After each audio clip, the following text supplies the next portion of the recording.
Hello students, आप सभी का हमारे यूट्यूब चैनल में हार्दिक स्वागत है। आज की इस वीडियो में बात करने वाले हैं एनसीईआरटी। जैसा कि आप सभी को पता है कि एनसीईआरटी के आप लोगों के क्लास 7th का जो है 5वां चैप्टर यहाँ पर स्टार्ट होने वाला है। 4 चैप्टर मैंने ऑलरेडी अपलोड कर दिए हैं क्लास 7th विज्ञान विषय के, तो आप लोग ज़रूर देख लेना। REET exam, RPSC first grade, second grade, third grade, जितने भी टीचर से संबंधित एग्ज़ाम आपके होते हैं उन सभी में तो ये बहुत इम्पोर्टेंट है ही सही, साथ में और भी प्रतियोगी परीक्षा होती है उन सभी में भी एनसीईआरटी का महत्वपूर्ण किरदार होता है। तो यहाँ पर आज हम पढ़ने वाले हैं 5वां चैप्टर क्लास 7th विज्ञान विषय का 5वां चैप्टर भौतिक और रासायनिक परिवर्तन। इससे पहले अपन ने अम्ल क्षार वाला जो चैप्टर पढ़ा था आप लोगों ने अच्छे से पढ़ लिया होगा और बहुत सारी चीज़ें आपके समझ में आ गई होगी। तो देखो, आज हम पढ़ेंगे भौतिक और रासायनिक परिवर्तन। तो ये जो चैप्टर है ये फिजिकल केमिस्ट्री का आपका चैप्टर है। इसमें अपन जो भी अपने दैनिक जीवन में चीज़ें होती है वही आप लोगों को देखने को मिलेगी ज़्यादातर। देखो, पढ़ते हैं। दैनिक जीवन में हमें अपने आसपास बहुत से परिवर्तन दिखाई देते हैं। इन परिवर्तनों में एक या अधिक पदार्थ सम्मिलित हो सकते हैं। उदाहरण के लिए आपकी माताजी आपसे शीतल पेय यानी कि जो ठंडा जल है शीतल पेय बनाने के लिए पानी में शक्कर घोलने के लिए कहती है, यानी कि कहने का मतलब शिकंजी टाइप। शक्कर का विलयन बनाना एक परिवर्तन है, ठीक है ना। बस शिकंजी में नींबू डलता है। यहाँ पर क्या कहा गया है कि ठंडा पानी में आपको शक्कर घोलना है, ठीक है ना। शक्कर मतलब चीनी, ठीक है। शक्कर का विलयन बनाना एक परिवर्तन है। इसी प्रकार दूध से दही जमाना एक अन्य परिवर्तन है। आप लोगों ने मेंशन किया होगा, ध्यान दिया होगा, देखा होगा कि आप लोग जब रात को दूध में थोड़ा सा दही का 1-2 बूंद डालते हैं तो अगले दिन दही अच्छे से जम जाता है। ये सभी क्या होते हैं? परिवर्तन, ठीक है ना। कभी कभी दूध खट्टा हो जाता है। दूध का खट्टा होना भी एक परिवर्तन है। खींचा हुआ रबड़ बैंड भी किसी परिवर्तन को प्रदर्शित करता है। जब आप लोग रबड़ को खींचते हैं तो उसमें भी कुछ ना कुछ परिवर्तन तो है ही, तभी तो वो पल रहा है यानी कि खिंचाई में आ रहा है, ठीक है। ऐसे 10 परिवर्तनों की सूची बनाइए जिन्हें आप अपने आसपास देखते हैं। इस अध्याय में हम कुछ क्रियाकलाप करके इन परिवर्तनों की प्रकृति का क्या करेंगे? अध्ययन करेंगे। व्यापक रूप से ये परिवर्तन 2 प्रकार के होते हैं।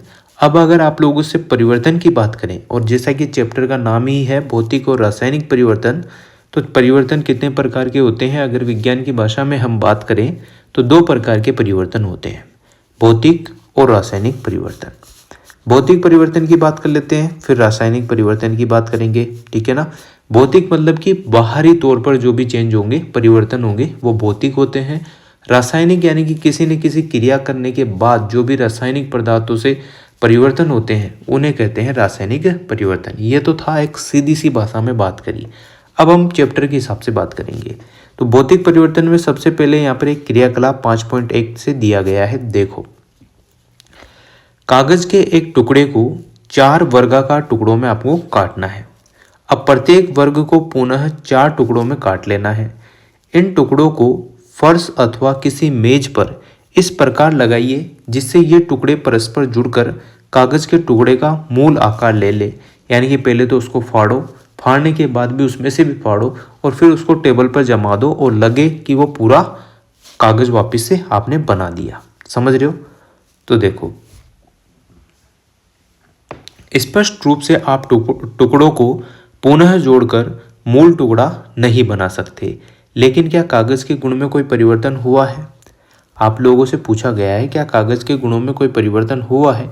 अब चैप्टर की भाषा में अगर हम बात करें तो देखो, इस टाइप से आपको एक कागज दिया था पूरा खाली, इसको आपने टुकड़ों में तोड़ा, फिर इस टुकड़े का में भी जो पहला टुकड़ा है उसमें देखो 4 भाग में आपने तोड़ दिया, तो ये कागज के पूरे टुकड़े हो गए। अब हमारे सामने आता है क्रियाकलाप 5.2। अपनी कक्षा के चौक बोर्ड के आसपास फर्श पर गिरे चौक पाउडर को एकत्रित कर लें। जब भी आप छोटी क्लासों में पढ़ाते होंगे तो आप लोगों ने देखा होगा बोर्ड से नीचे जो है चौक गिरती हुई रहती है, यानी कि बारीक बारीक कण गिरते रहते हैं, ठीक है ना। चौक के एक छोटे टुकड़े का चूर्ण पाउडर बना लेना है। इस पाउडर में थोड़ा जल मिलाकर पेस्ट बना ले। इसे चौक के आकार में बेल कर सूखने दे। क्या आप चौक के पूर्ण क्या आप चौक के चूर्ण से फिर चौक बना सकते हैं? आप लोग सोचना इस बात को, ठीक है। अब क्रियाकलाप 5.3 भी हम पढ़ते हैं। कांच या प्लास्टिक के टुकड़े में थोड़ी बर्फ आपको लेनी है। बर्फ के थोड़े से भाग के पिघलने तक बर्तन को धूप में आपको रखना है। अब आपके पास बर्फ और जल का मिश्रण होगा।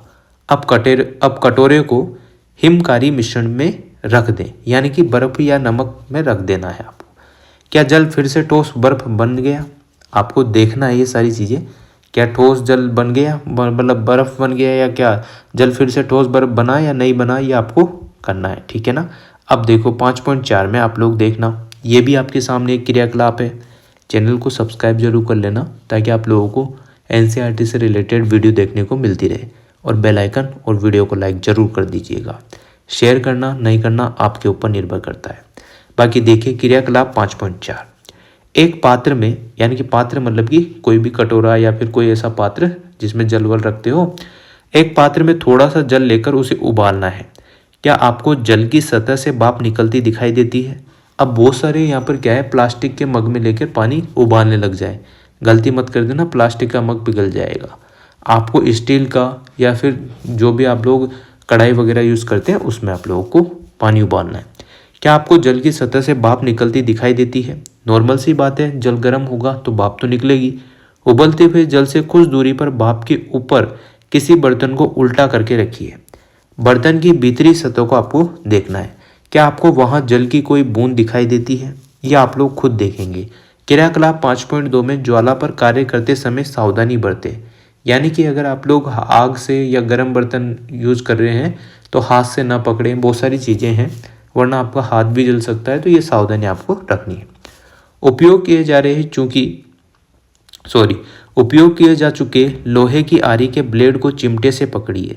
ब्लेड के मुक्त सिरे के अग्रभाग को गैस स्टोव की ज्वाला पर आपको रखना है। कुछ मिनट तक प्रतीक्षा कीजिए। क्या आप ब्लेड के अग्रभाग के रंग में कोई परिवर्तन होता है? सबसे पहले देखो, मैं आपको बताता हूँ, जब भी आप लोहे की कोई आरी वारी लेते हैं या लोहे का चाकू ले लो, उसको आप ज्वाला यानी कि स्टोव पे या फिर गैस की फ्लो पे रखते हैं, तो आप लोग देखते होंगे कि अगर वो ब्लैक कलर की थी वो आरी या चाकू जो भी था, तो आप लोग देखेंगे वो रेड कलर में चेंज हो जाएगा। होता है ऐसा, है ना। अग्रभाग के रंग में कोई परिवर्तन होता है, ब्लेड को ज्वाला से हटाइए, मतलब कि गैस से हटा लेना है। कुछ समय बाद अग्रभाग को पुनः देखिए, क्या इसका पहले वाला रंग वापस आ जाता है? क्रियाकलाप 5.1 और 5.2 में आपने देखा कि कागज और चौक के अमाप यानी कि साइज में परिवर्तन हो जाता है। क्रियाकलाप 5.3 और 5.4 में जल की अवस्था परिवर्तित होती है। ठोस से तो द्रव में बदल जाता है और गैस से द्रव में बदल जाता है। क्रियाकलाप 5.5 जो आरी के ब्लेड का रंग है, गर्म करने पर क्या हो जाता है? परिवर्तित हो जाता है। ये 5 अपन ने क्रियाकलाप देखे, पांचों में आप लोगों को सारी चीज़ें कवर होगी। पहले और दूसरे में तो यहाँ पर क्या है, आप लोगों से पहले और दूसरे में तो आपको क्या है, साइज में परिवर्तन देखने को मिला, और तीसरे और चौथे में आप लोगों को जल की अवस्था में परिवर्तन देखने को मिला। कभी ठोस से द्रव में बदल रहा है, द्रव मतलब जल हुआ है ना, जल टाइप में, और गैस से भी द्रव में बदल रहा है, ठीक है। और जो लास्ट था उसमें क्या था, ब्लेड जो आरी थी उसको गर्म किया, और गर्म करने के बाद क्या होता है, रंग में परिवर्तन होता है। ये पांचों की पांचों चीज़ें आपकी इसमें कवर होगी। अब देखते हैं पदार्थ के आकार, आमाप यानी कि होता है साइज, रंग, अवस्था जैसे गुण, उनके क्या कहलाते हैं? भौतिक गुण। जैसा कि मैंने आपको बोला था कि बाहर की किसी भी चीज़ में परिवर्तन हो रहा है तो वो क्या होगा? भौतिक गुण। तो यहाँ पर देखो, पदार्थ का आकार बदल रहा है, साइज बदल रही है, रंग बदल रहा है, अवस्था बदल रही है, तो ऐसे गुण क्या कहलाते हैं? भौतिक गुण कहलाते हैं। वह परिवर्तन, अब भौतिक परिवर्तन की जो है परिभाषा सुनो, वह परिवर्तन जिसमें किसी पदार्थ के भौतिक गुणों में परिवर्तन हो जाता है या बाहरी तौर पर जो भी परिवर्तन होते हैं उन्हें कहते हैं भौतिक परिवर्तन। भौतिक परिवर्तन सामान्यतः क्या होते हैं? उत्कर्मणीय होते हैं। यह ध्यान रखिएगा, उत्कर्मणीय होते हैं। कौन से? भौतिक परिवर्तन यहाँ पर क्या होंगे? उत्कर्मणीय होंगे, यानी कि नया पदार्थ इसमें नहीं बनेगा। समझ रहे हो बात को? उत्कर्मणीय मतलब नया पदार्थ नहीं बनेगा। अगर परिवर्तन हो भी जाता है तो नया पदार्थ नहीं बनेगा, वो को वही रहेगा, ठीक है ना। भौतिक परिवर्तन सामान्यतः उत्कर्मणीय होता है। ऐसे परिवर्तन में कोई नया पदार्थ नहीं बनता है। अब हम दूसरे प्रकार के परिवर्तन पर विचार करते हैं। जैसा कि आपको बताया था, परिवर्तन दो प्रकार के होते हैं, भौतिक परिवर्तन और रासायनिक परिवर्तन। अब रासायनिक परिवर्तन की बात करते हैं। सबसे पहले मैं आपको रासायनिक परिवर्तन का एक अच्छा सा उदाहरण देके समझा देता हूँ ताकि आप लोगों को पढ़ने में आसानी होगी। कभी आपने देखा होगा, लोहे की छड़ को ही देखा होगा, और लोहे की छड़ पर जब जल की बूंदें चढ़ती है या जल की बूंद चढ़ जाती है, पानी में रहता है लोया, तो उस पर आपने देखा होगा कि उस पर जंग लग जाता है। वो जंग क्या है? रासायनिक परिवर्तन। चलो बात करते हैं। लोहे में जंग लगना एक रासायनिक ऐसा परिवर्तन है जिससे आप भली भांति परिचित हैं। अगर नहीं भी परिचित है तो आप लोग देख लेना, आपके दरवाजे खिड़कियां जो लोहे की हो, वहाँ पर पानी की बूंद बराबर जा रही हो, या फिर एक काम करना, बाथरूम का जो गेट रहता है उसको देखना, वहाँ पर जंग आपको दिख जाएगी, क्योंकि वो दिन भर पानी में ही रहता है शायद, है ना, देख लेना। लोहे में जंग लगना एक ऐसा परिवर्तन है जिससे आप भली भांति परिचित हैं। यदि आप लोहे के एक टुकड़े को कुछ दिनों के लिए खुले में छोड़ दें तो इस पर भूरे रंग के पदार्थ की परत जम जाती है और यह पदार्थ जंग कहलाता है। और यह प्रक्रम क्या कहलाएगा? ये जो पूरी प्रक्रिया होती है वो कहलाती है जंग लगना। चित्र 5.2 में भी यहाँ पर बताया गया है, वो आपको बता देंगे भी। पार्क अथवा लॉन आदि के लोहे के दरवाजे अथवा बगीचों या पार्क आदि में रखे लोहे की बेंच और लोहे की लगभग कोई भी वस्तु जो खुले में रखी होती है जंग लग जाती है। आपने देखा होगा, देखो इस टाइप से यहाँ पर कबाड़ा दिखाया गया है। लोहे की चीज़ें हैं जिन्हों पर क्या है, बाहर कभी सर्दी में ओस की बूंदों से पानी की परत चढ़ जाती है ना, और बहुत सारी बार जो गर्मी में, बरसात में ये पानी की परत चढ़ने पर इसमें क्या होगा, जंग लग जाता है। तो ये पूरी प्रक्रिया जंग लगना भी कहलाती है। देखो, घर में रखी कुल्हाड़ी, हथौड़ा आदि को वायु में कुछ दिनों तक खुला रख देने पर उसमें जंग लग जाती है। रसोई में लोहे का गीला तवा कुछ समय तक खुला छोड़ देने पर उसमें जंग लग जाती है। जंग लोहा नहीं है, जंग उस पदार्थ लोहे से भिन्न होता है जिस पर यह लगती है। आइए हम कुछ ऐसे परिवर्तनों पर विचार करते हैं जिनमें नए पदार्थ निर्मित होते हैं। क्रियाकलाप 5.6 में यहाँ पर जो है शिक्षक की निगरानी में ये सारा कार्य किया गया है। सावधानी, मैग्नीशियम के जलते हुए फीते अथवा तार की और लंबी अवधि तक देखना हानिकारक होता है। शिक्षकों को बच्चों को बताना चाहिए कि वे जलते हुए मैग्नीशियम की ओर अधिक समय तक टकटकी लगाकर न देखें। ये बात आपको ध्यान रखनी है। एक बात और बता दूं, जब लोहे की वेल्डिंग होती है तब भी आपने देखा होगा कि जो है आपको लगातार नहीं देखना होता है, वरना आंखों में चुभन होती है, आपकी आंखें भी खराब हो सकती है। देखो, मैग्नीशियम की पतली पट्टी यानी कि फीता अथवा तार का टुकड़ा लीजिए। इसके सिरों को रेगमाल से साफ करना है, ठीक है ना। चित्र देख ही लिया होगा आपने, कर लीजिए, रेगमाल से साफ कर लीजिए। सिरे को मोमबत्ती की लो के पास लाइए। यह चमकदार श्वेत यानी कि सफ़ेद प्रकाश देती हुई जलने लगेगी। पूरी तरह जलने के बाद कुछ श्वेत भस्म यानी कि पाउडर शेष रह जाता है। जैसा कि आप लोग अखबार को जलाते होंगे तो उसके बाद जो अखबार का अवशेष बचता है काला काला, उसी टाइप से यहाँ पर बच जाएगा। क्या भस्म मैग्नीशियम के फीते जैसी लगती है? इस परिवर्तन को निम्नलिखित समीकरण द्वारा व्यक्त किया जा सकता है। अब मैग्नीशियम ऑक्सीजन के साथ क्रिया करेगी। ऑक्सीजन मतलब हवा, समझ रहे हो ना, नमी। मैग्नीशियम का फॉर्मूला होता है Mg, यानी कि जो मात्रक है इसका, मैग्नीशियम को Mg लिखा जाता है। कैपिटल में M है, स्मॉल में G है। प्लस ऑक्सीजन यहाँ पर है, ऑक्सीजन को O2 की फॉर्म में लिखेंगे, गैस की फॉर्म में, ठीक है ना। Mg प्लस O2 यानी कि मैग्नीशियम ऑक्साइड MgO बन जाएगा, ठीक है ना। समीकरण संतुलित आप लोग कर ही सकते हैं, आगे 2 लगा देना दोनों के और इधर भी एडजस्ट कर लेना, ठीक है ना। चलिए ध्यान दें कि यहाँ लिखित समीकरण गणित में प्रयुक्त समीकरणों से भिन्न है। इस प्रकार के समीकरणों में तीर का अर्थ होता है बनना या हो जाता है। इस पुस्तक में रासायनिक समीकरणों को संतुलित करने का कोई प्रयास नहीं किया जा रहा है और न ही यह छात्रों से अपेक्षित है, ठीक। भस्म यानी कि जो अवशेष बचा था काले कलर का, भस्म को एकत्रित करके इसमें जल की कुछ मात्रा मिलाइए। मिश्रण जलीय विलयन को अच्छी तरह मिलाइए।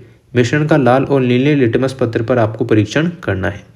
क्या मिश्रण लाल लिटमस को नीला कर देता है ना? नहीं करता। क्या मिश्रण नीले लिटमस को लाल कर देता है? करता है या नहीं करता? ये आपको देखना है आगे। देखो, इस परीक्षण के आधार पर आप जलीय विलयन को किस रूप में वर्गीकृत करेंगे, अम्लीय है या क्षारीय है। अगर अम्लीय है तो नीले को क्या कर देगा, लाल कर देगा, ठीक है। और अगर क्षारीय है तो लाल लिटमस को क्या कर देगा, नीला कर देगा। अनिल आप लोगों को बताया था मैंने, अ मतलब अम्ल, नी मतलब नीला, ल मतलब लाल। जो नीले को लाल कर दे वो अम्ल, जो लाल को नीला कर दे वो क्षार। समझ गए होंगे, पिछले चैप्टर में बताया था। भस्म को जल में घोलने पर यह नया पदार्थ बनाती है। इस परिवर्तन को निम्नलिखित समीकरण के द्वारा लिखा जा सकता है। मैग्नीशियम ऑक्साइड को यहाँ पर जल के साथ रिएक्शन करानी है। मैग्नीशियम ऑक्साइड अपन ने पहले बनाया था Mg+O2 करके, तो MgO बना था। अब MgO में भी क्या कर रहे हैं, जल मिला रहे हैं, MgO+H2O। जल का सूत्र होता है H2O। केमिस्ट्री की भाषा में हम बात करें तो इसको कहते हैं H2O को एक्वा। समझ रहे हो। मैग्नीशियम हाइड्रोक्साइड बन जाएगा, यानी कि MgOH का होल ट्वाइस आपका फॉर्मूला यहाँ पर तैयार हो जाएगा, जिसको क्या कहते हैं, मैग्नीशियम हाइड्रोक्साइड। जैसा कि आपने अध्याय 4 में पढ़ा था, जो अम्ल क्षार वाला चैप्टर था, आपने अच्छे से पढ़ा होगा, देख लेना एक बार। जैसा कि आपने अध्याय 4 में पढ़ा था, मैग्नीशियम हाइड्रोक्साइड एक क्या है, क्षारक है। जो MgOH का होल ट्वाइस यहाँ पर बनकर आया है, ये क्या है, एक क्षारक है। अतः मैग्नीशियम ऑक्साइड एक नया पदार्थ है। जो MgO आया है वो नया पदार्थ है, जो मैग्नीशियम के जलने पर क्या हो जाता है, बन जाता है ना। Mg+O2 करते हैं तो, यानी कि Mg की O2 से रिएक्शन करने पर MgO जो है नया पदार्थ बन जाता है, और इसकी जल से अभिक्रिया कर देते हैं MgO की, तो क्या बनता है, MgO2 का OH2 का OH का होल ट्वाइस यहाँ पर बन जाता है मैग्नीशियम हाइड्रोक्साइड, जो कि क्या होता है, एक क्षारक होता है, ठीक है ना। मैग्नीशियम हाइड्रोक्साइड एक अन्य नया पदार्थ है जो मैग्नीशियम ऑक्साइड को जल में घोलने पर बनता है। इतनी बात आपके क्लियर हो गई होगी। अब अपन पढ़ेंगे क्रियाकलाप 5.7। देखो ये भी क्या है, शिक्षक के निर्देश किए जाने पर ही यहाँ पर किया गया है, आप खुद से मत कीजिएगा, वरना कुछ गलती कर दो, कुछ हाथ पैर कटा लो, पिटा लो, है ना, कुछ धमाका कर दो, तो वो रिस्पॉन्सिबिलिटी आपकी खुद की होगी। तो अगर आपके टीचर कहते हैं तभी आप लोग ये चीज़ करें। देखो ऐसा कहा गया है बुक में, ठीक। कांच के एक गिलास या कटोरे अथवा चौड़े मुंह के बोतल में लगभग आधा कप आपको पानी लेकर उसमें एक चम्मच क्या करना है, कॉपर सल्फेट जो है, नीला थोथा कहते हैं कॉपर सल्फेट को, क्या कहते हैं, नीला थोथा। किसको कहते हैं, कॉपर सल्फेट को। तो आपको उसको क्या करना है, आधे कप जो पानी लिया है आपने उसमें घोल लेना है। इस विलयन में आपको क्या मिलाना है, तनु सल्फ्यूरिक अम्ल। ये जो आपको है लेबोरेटरी में 11वीं-12वीं क्लास में भी कराते हैं, तो आप लोग वहाँ भी कर लेना। तनु मतलब होता है कि पतला, समझ रहे हो, पतला जो रहता है ना, तनु कहते हैं उसको। सल्फ्यूरिक अम्ल लेना है, कुछ बूंदें मिलानी है, आपको नीले रंग का विलयन मिल जाएगा। जैसे आपने आधा कटोरी या आधा कप आपने पानी लिया, उस पानी में क्या करना है आप लोगों को, एक चम्मच कॉपर सल्फेट यानी कि नीला तोता नाम से आता है, उसको मिला देना है, एक चम्मच। इस विलयन में आपको तनु सल्फ्यूरिक अम्ल की 1-2 बूंद डाल देनी है। आप लोग देखेंगे कि उसका नीला रंग बन जाएगा। जो आपका विलयन है ना पानी वाला, उसका कलर हो जाएगा नीला, ठीक है। अब देखो आगे पढ़ते हैं। एक परख नली अथवा कांच की छोटी बोतल में विलयन का थोड़ा सा नमूना बचा लीजिए। शेष विलयन में एक कील अथवा उपयोग किए जा चुके ब्लेड का टुकड़ा आपको डाल देना है।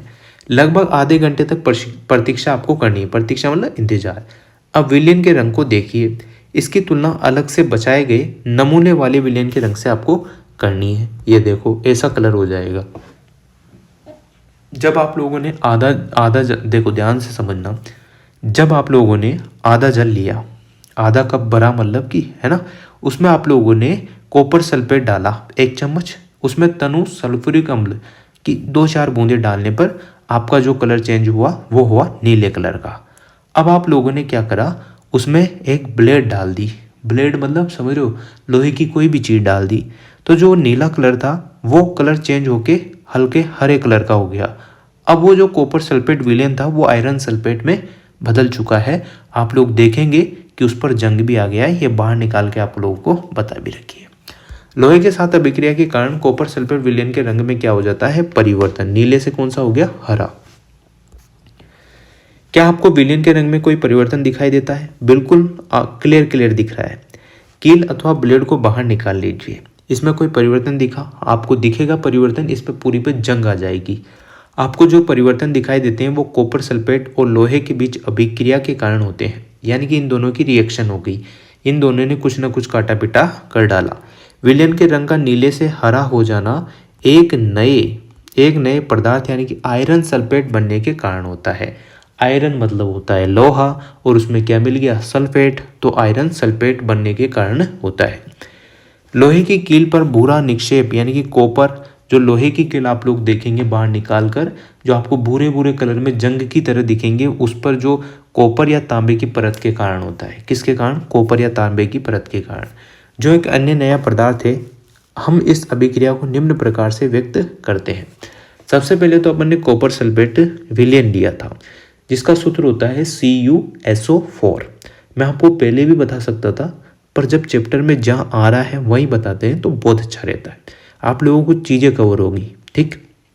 वरना मैं पहले बोलूँगा, बहुत सारे स्टूडेंट ऐसे भी होंगे जो 7th क्लास के होंगे, वो भी वीडियो देख रहे होंगे, तो फिर उनके बस की बात नहीं रहती, वो सोचते हैं कि टीचर पहले से क्या क्या बता रहा है, ठीक है ना। तो यहाँ पर ऐसा एडजस्ट करना पड़ेगा सभी के लिए। बेसिक से कंप्लीट करने के लिए छोटी छोटी चीज़ें जहाँ आ रही है वहीं आप लोग NCERT जब भी पढ़ें तो इसी टाइप से पढ़ें, और उसका जो सारांश है, बाद में जो समरी लिखी हुई है, उसको बिल्कुल मत स्किप किया करो, उसको पूरा पढ़ा करो ध्यान से, ठीक है। चलो, कॉपर सल्फेट विलयन यहाँ पर CuSO4 होता है, जिसको आप लोगों ने नीला तोता भी कहा था। फिर उसमें आता है लोहा यानी कि आयरन, Fe को बोलते हैं आयरन, Fe है ना, लोहा जो है यहाँ पर आ गया। फिर यहाँ पर देखो आयरन सल्फेट विलयन बना, आयरन सल्फेट यानी कि Fe को आयरन, FeSO4, ठीक है। अब यहाँ पर देखो कॉपर क्या हो गया, बाहर निकल गया, समझ रहे हो आप लोग, कॉपर बाहर निकल जाएगा, और जो CuSO4 आपने देखा उसमें Fe क्रिया करके FeSO4 बना लेगा, और Cu यानी कि कॉपर को बाहर निकाल देगा, बुरा निक्षेप निकलेगा इसका। अब हम पढ़ेंगे क्रियाकलाप 5.8। देखो, किसी परख नली एक होती है, लंबी सी होती है, किसी परख नली में लगभग 1 चम्मच सिरका आपको लेना है। इसमें चुटकी भर खाने का सोडा, जो आपके व्हाइट कलर का सोडा आता है, वो डाल देना है। आपको एक बुदबुदाहट की ध्वनि सुनाई देगी और गैस के बुलबुले बाहर निकलते दिखाई देंगे।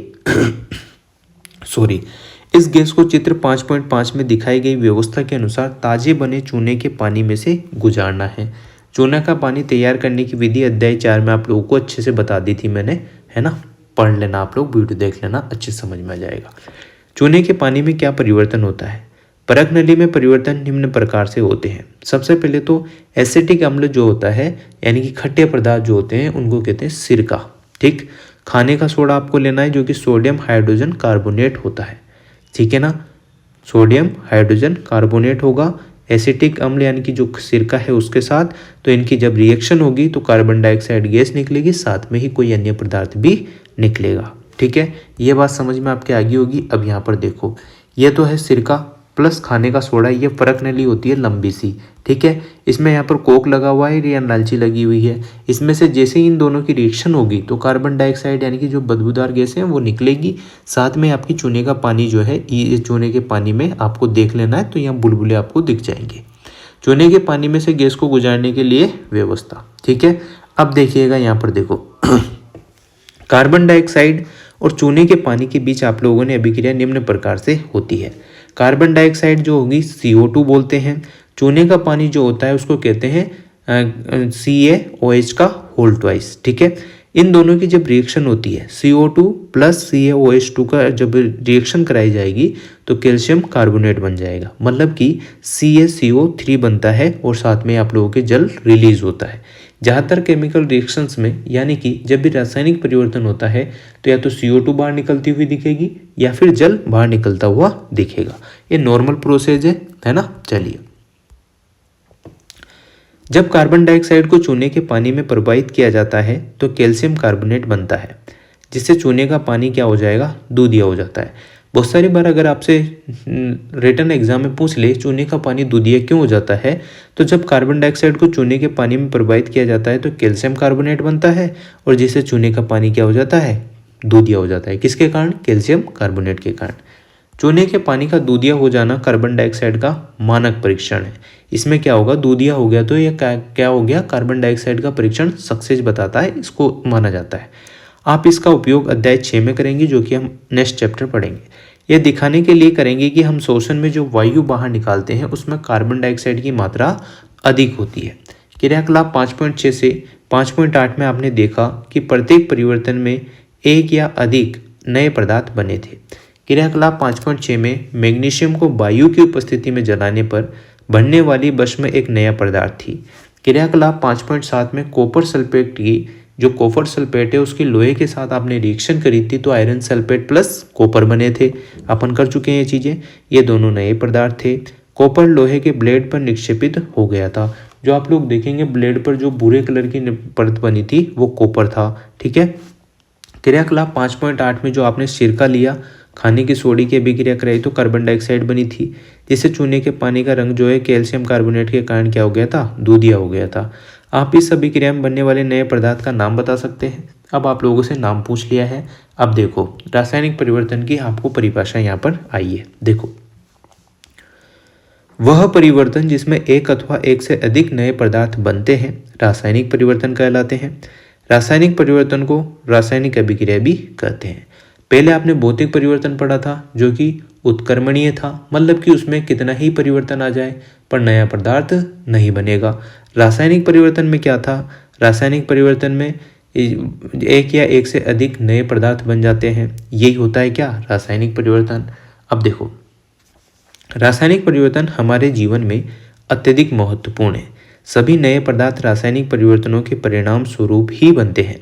उदाहरण के लिए जैसे कि भोजन का पाचन, आपके जो भोजन का आप लोग पाचन करते हैं वो किसी न किसी रासायनिक अभिक्रिया के लिए यानी कि रासायनिक चेंजेज या अम्ल क्षार ये सारी रिएक्शन आपके शरीर में भी होती है, उसी के थ्रू यहाँ पर जो है आपका पाचन होता है। कभी आपने देखा होगा आपको एसिडिटी वगैरह हो जाती है तो जो आपका आमाशय है ना, तो उसमें क्या होता है, एसिड की मात्रा बढ़ जाती है। जब एसिड की मात्रा बढ़ जाती है तो आप लोग इनो पीते हैं। इनो क्षारक का काम करता है, तो जैसे ही इनो शरीर में जाता है तो आपकी जो गैस बनी हुई है, एसिडिटी हुई है, उसको दबा दिया जाता है। ठीक है ना। तो अम्ल के साथ क्षार की रिएक्शन करने पर आप लोगों की उदासीन प्रवृत्ति हो जाती है, मतलब नॉर्मल आप लोग हो जाते हैं। समझ गए। तो यह चीज़ें होती है।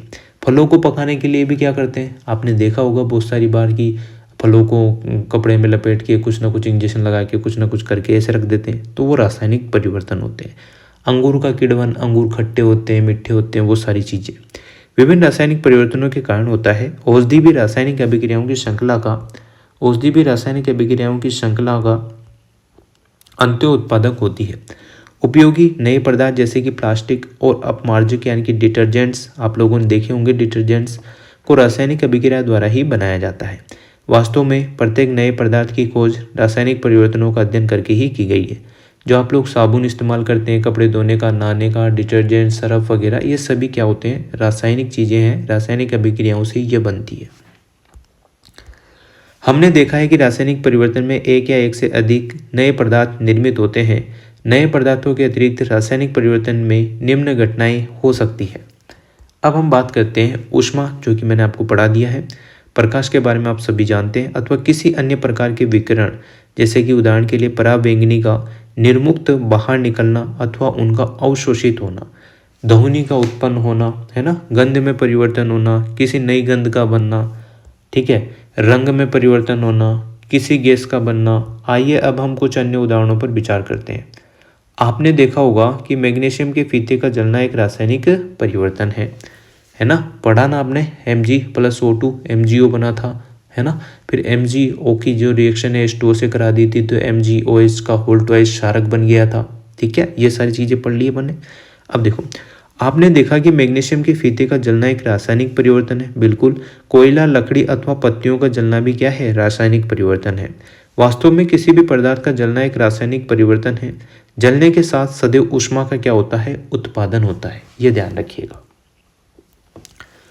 फटाकों का विस्फोट एक अन्य रासायनिक परिवर्तन है। आप जानते हैं कि ऐसे विस्फोट से ऊष्मा, प्रकाश, ध्वनि, अरुचिकर गैसें उत्पन्न होती है जो वायुमंडल को क्या करती है, प्रदूषित करती है। इसलिए आपको पटाखे न जलाने की सलाह दी जाती है। समझ रहे हो, क्योंकि बहुत ज़्यादा प्रदूषण हो जाता है, बहुत सारों के आंखों में इंफेक्शन हो जाता है, किसी को सांस नहीं आती, ये सारी चीज़ें क्या होती है, इस प्रदूषण के कारण होती है, फटाखों के।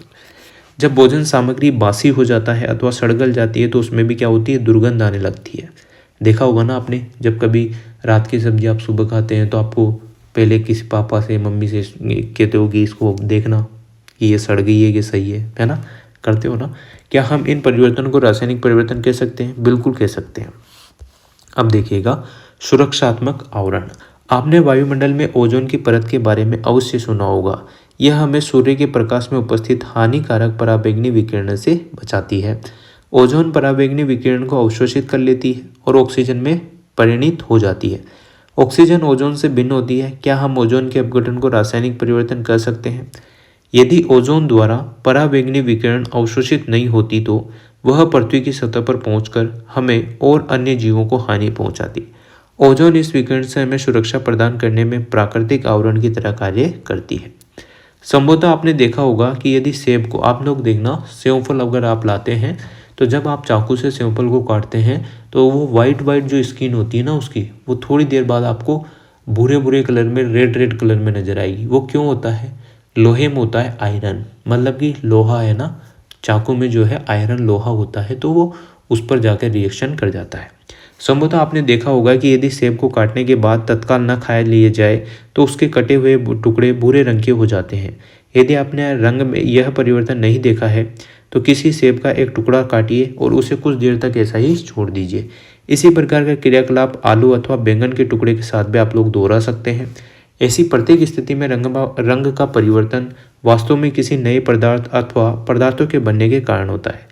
क्या यह परिवर्तन रासायनिक परिवर्तन नहीं है? बिल्कुल, ये रासायनिक परिवर्तन ही है। अब यहाँ पर देखो बूझो और पहेली आ चुके हैं। देखो, अध्याय फर्स्ट में हमने पढ़ा है कि पादप यानी कि पौधे अपना भोजन प्रकाश संश्लेषण नामक प्रक्रम द्वारा स्वयं बनाते हैं। क्या हम प्रकाश संश्लेषण को रासायनिक परिवर्तन कर सकते हैं?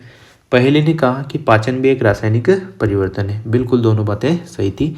अब देखो यहाँ पर अध्याय 4 में, यानी कि अम्ल क्षार वाला जो पाठ आपने पढ़ा था, इसके पहले आपने अम्ल और क्षारों को परस्पर मिलाकर उदासीन किया था। क्या उदासीनीकरण की अभिक्रिया रासायनिक परिवर्तन है?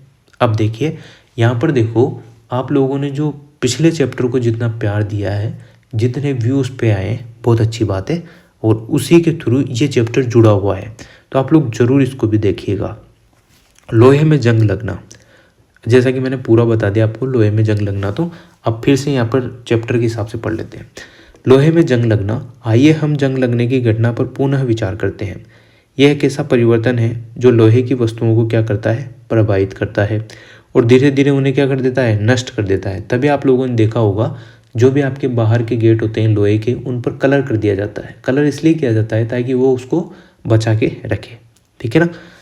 क्योंकि लोहे का उपयोग सेतु, पुल, जहाज, कार, ट्रक आदि का ढांचा बनाने और अन्य कई वस्तुओं को बनाने के लिए किया जाता है। अतः जंग लगने के कारण होने वाली आर्थिक हानि बहुत अधिक होती है। जंग लगने की प्रक्रिया को निम्न समीकरण से यहाँ पर दर्शाया गया है। अगर आपसे पूछ ले कि जंग लगने की जो रिएक्शन है, जो अभिक्रिया है, वो लिखिए, तो क्या लिखोगे?